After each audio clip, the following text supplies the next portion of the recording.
Hello everyone and welcome to the first devlog for Gelli Farmer. As always, my patrons saw this first, so if you want to see content before anyone else and also get some exclusive rewards, make sure to become a patron. There's a link in the description. So I teased Gelli Farmer over 4 months ago. I teased it, I even made it its own itch page, and then I never ended up giving you guys any updates on it. I would love to say that I've been patiently working on it behind the scenes, but that's not the truth. The truth is, I made most of the stuff that you saw in the trailer just so it would work in the trailer. I didn't really make these systems mechanically work, and it ended up biting me in the butt in the end. So I basically put the game on hiatus because I didn't want to redo everything, and I don't know, I wasn't feeling it. But I was sitting there last night and I figured out a way to fix the movement system, which was one of the biggest issues that I was having with the game. Here's a little disclaimer: you're going to see my mouse at some points, and also you're going to see this white bar on the top of the screen. Please try to ignore those things. So the way that this new system works is there's a giant tile map on the screen, and it's basically setting the character's position to whatever tile is at the location of those two numbers that you just saw on the screen. If I want to move the character to the left, I just subtract 1 from the first number. If I want to move him to the right, I just add 1 to the first number. I'm going to give you a little bit of a tour of the game. Over to the right here, there's a fence that you can use to go on expeditions. If I go over to the left, I have all my crops, and there's a sign that you can purchase more land at. When you're standing over a plot, you have the option to buy seeds. When you buy seeds, it'll bring up a menu. Cycling through the menu, you can see the locked and unlocked crops. So for example, this turnip costs 2 coins in order to plant it. It gives you 1 XP when you plant it, and it takes 1 expedition to grow it. But if you look over here at this one, it is locked. Some of the crops can be locked depending on what rank you are, but some of them you have to do specific things to unlock them. For example, this one you have to defeat 5 bonbons in order to unlock it. Once we select the crop we want to buy, we enter placing mode. On the top you can see the crop we have selected and how much it costs to plant it.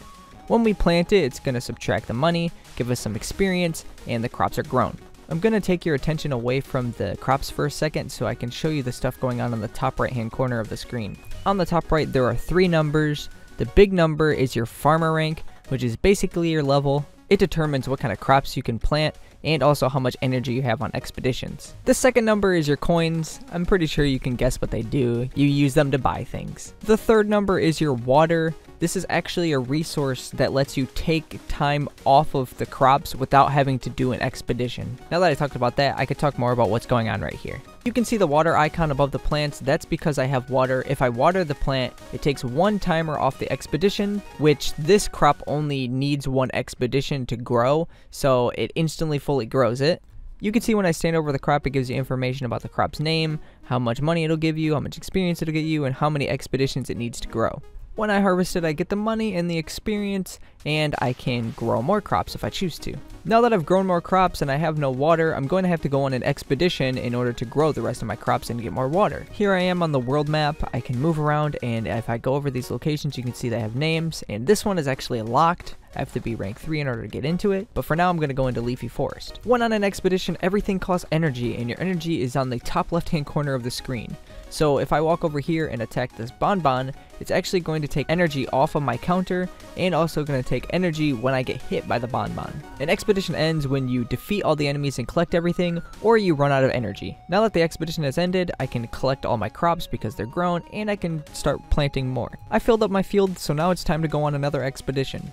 I'm going to run through, I'm going to defeat this bonbon, and you can see that there's a water plant, which actually will give me water. I defeated 5 bonbons, so I unlocked the Karis, which actually is a better crop, but you have to defeat them in order to unlock it. So I'm going to plant as many of these as I can, which I can plant the whole entire field. Now that I'm a high enough rank, I can go into the tall grass fields. Here I am in the tall grass fields, and this place is a massive placeholder. The only thing that actually works in this place is this grass, which you can see it doesn't actually work properly because when I changed the movement system, I had to change the size of hitboxes for things. The hitbox thinks that the jelly is longer than he actually is, so I have to go through and tweak all of those. And the last location I have to show is the Rocky Ruins, which is going to be a story/puzzle area where you have to change the color of these urns to match the color of the broken one in order to open a door.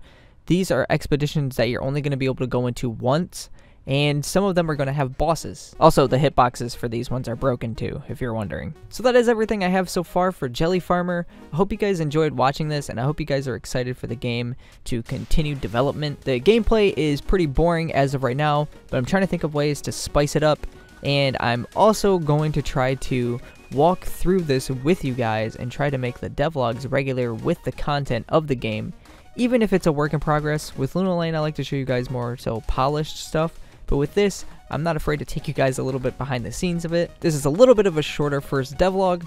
I hope you guys really enjoyed it. I'm really excited to tell you guys about the game.